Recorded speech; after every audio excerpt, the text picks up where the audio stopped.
Hi guys, welcome back to day 4 here on Halloween week on my channel. Today we have this wounded, beat up thing, I guess you would say. This was a pain in my butt to do because originally I had this plan to do this huge scar across my face and then put staples in it.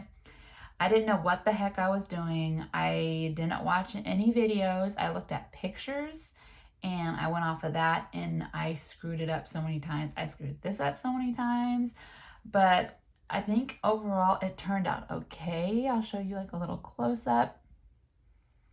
That is what we got.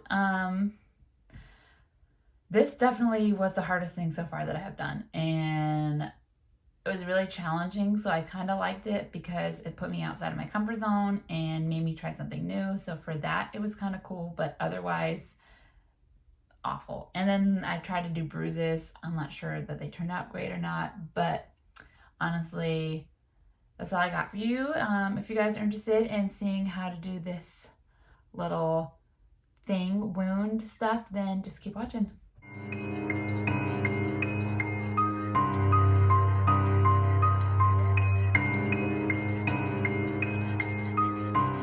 Okay, we're starting off by going in with some spirit gum, and I'm placing that on my forehead, and you have to wait a little bit so it gets dry and tacky.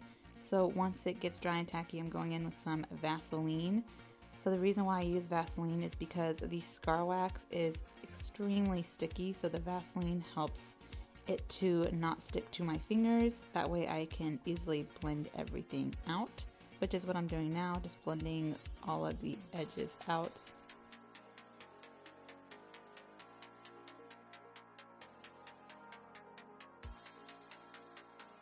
Alright, once it's all blended out, I'm going in with this metal spatula that came with the wax, and I am just carving out some of the skin, that way I can make my wound effect.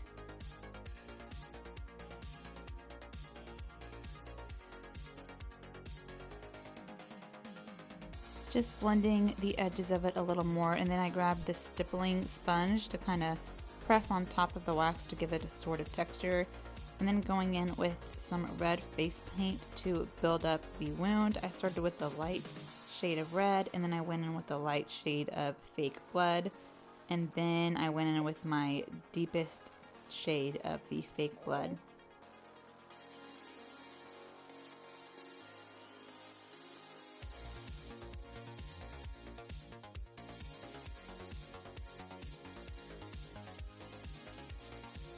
Grabbing the stippling sponge with a little blood on it, I'm kind of dabbing it outside of the wound to give it more of a bloodied effect.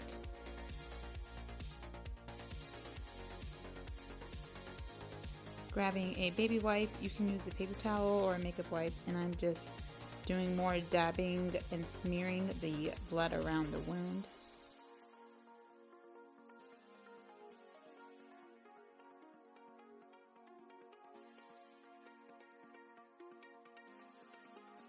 Now we're going to do the exact same thing to the nose to give a broken nose effect.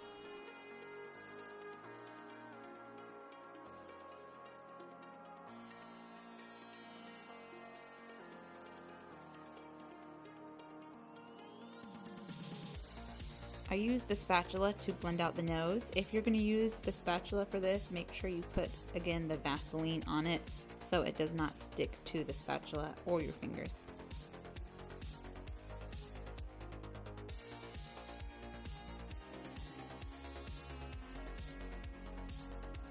Going in with the spatula to add the scar. I don't know what's up with the lights, they keep flickering, so I am sorry about that.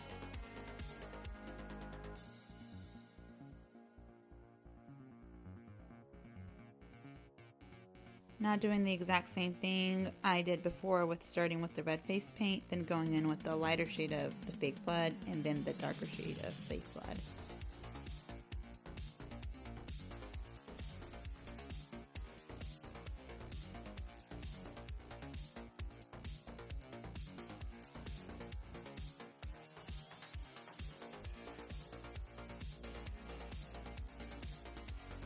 Using another wipe to smear the blood around.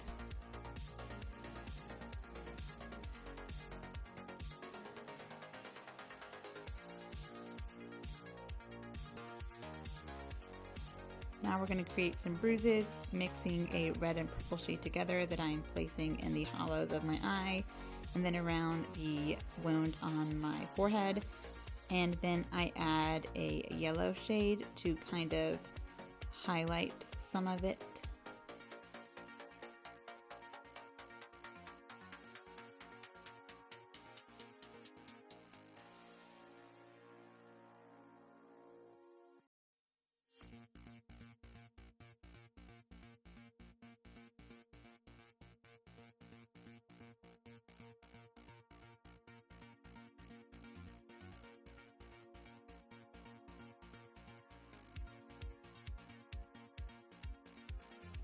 Doing the exact same thing over on this side.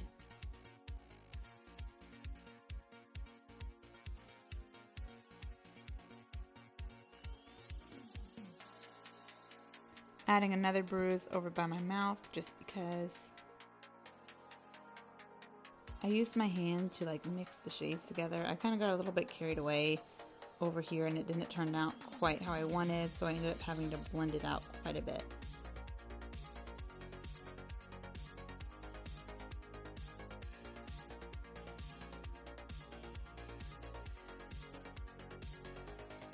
I decided to add some blood to my lower lip to kind of give like a cut lip effect.